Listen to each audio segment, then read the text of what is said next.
নমস্কার, আশা করছি সবাই খুব ভালো আছেন। আজকে আমি বানাবো লাল শাকের রেসিপি।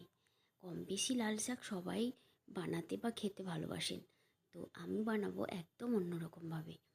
তো এদিকে কড়াই বসিয়ে দিয়ে কড়াইয়ের মধ্যে দিয়ে দিলাম সর্ষের তেল। তেলটা একটু বেশিই দিয়েছি বড়িটা ভাজবো বলে। তো এদিকে দিয়ে দিচ্ছি কড়াইয়ের মধ্যে বড়িগুলো। এগুলো হাতে বানানো বড়ি। তো বড়িগুলো ভেজে নেব। বড়িগুলো লাল লাল করে ভেজে তুলে নেব। এদিকে বড়িগুলো লাল লাল করে ভাজা হয়ে গেছে, তুলে নিলাম। ওই তেলের মধ্যে দিয়ে দেব সামান্য পরিমাণে কালো জিরে, আর দিয়ে দেব কাঁচা পাকা লঙ্কা। রান্নার ভিডিওটা স্কিপ না করে পুরোটা দেখতে থাকুন, আশা করছি আপনাদের ভালো লাগবে। এদিকে লঙ্কাটা ভাজা হয়ে গেছিলো, ওই তেলের মধ্যে দিয়ে দিচ্ছি সমস্ত শাকগুলো, যেগুলো কেটে ধুয়ে রেখেছিলাম। দিয়ে দেব পরিমাণ মতো লবণ আর পরিমাণ মতো হলুদ। এরপরে শাকটাকে ভালোভাবে নাড়াচাড়া করে নেব। লাল শাক খেতে কে কে পছন্দ করেন অবশ্যই কমেন্ট করে জানাবেন। আর লাল শাক প্রচুর উপকারিতা।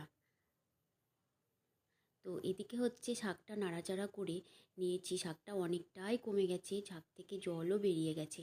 তো এবার হচ্ছে ভালো মতো শাকটাকে নাড়াচাড়া করে জলটা শুকিয়ে নিতে হবে। তো এদিকে অনেকক্ষণ নাড়াচাড়া করে নিয়েছি, জলটা অনেকটাই শুকিয়ে গেছে। এর মধ্যে আমি দিয়ে দেব ভাজা বড়িগুলো, যেগুলো আমি ভেজে রেখেছিলাম। হাত দিয়ে আমি ভেঙে নিয়েছি। তো বড়িগুলো দিয়ে দেওয়ার পরে আরও ভালোভাবে নাড়াচাড়া করে নেব।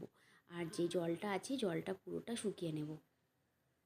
এইভাবে কিন্তু লাল শাক বড়ি দিয়ে রান্না করলে প্রচণ্ড ভালো হয় খেতে। আর লাল শাক খাওয়া খুব ভালো শরীরের জন্য। তো আমার রান্নার ভিডিও যদি আপনাদের ভালো লাগে, প্লিজ একটা লাইক, শেয়ার, কমেন্ট করার অনুরোধ রইল। এদিকে দিয়ে দেব সামান্য পরিমাণে চিনি। চিনিটা একটু শাকে দিতেই লাগে। তো এদিকে চিনিটা দেওয়ার পর আবারও ভালোভাবে নাড়াচাড়া করে নেব। এদিকে নাড়াচাড়া করতে করতে জলটা পুরো শুকিয়ে গেছে।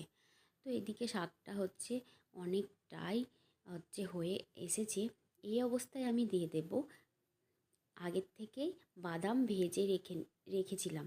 সেই বাদামটা হালকাভাবে গুঁড়ো করে নিয়েছি, আধ ভাঙা করে নিয়েছি। সেই বাদামটা দেওয়ার পর ভালোভাবে আবারও মিশিয়ে নেব। এইভাবে শাক রান্না করলে কিন্তু ভালোই লাগে খেতে, গরম গরম ভাতের সাথে এরকম লাল শাক ভাজা। তো এদিকে হচ্ছে ভালো মতো নাড়াচাড়া করে নিচ্ছি। জলটা অনেকটাই শুকিয়ে গেছে, শাকটাও অনেকটাই রেডি হয়ে গেছে। আরও কিছু সময় নাড়াচাড়া করে নিয়ে নামিয়ে নেব। তো এদিকে হচ্ছে আরও কিছু সময় নাড়াচাড়া করে নিলাম, শাকটা রেডি হয়ে গেছে, নামিয়ে নিলাম। রেডি হয়ে গেছে আমার নামিয়ে নিয়েছি। এইভাবে বানিয়ে ফেলুন লাল শাকের রেসিপি।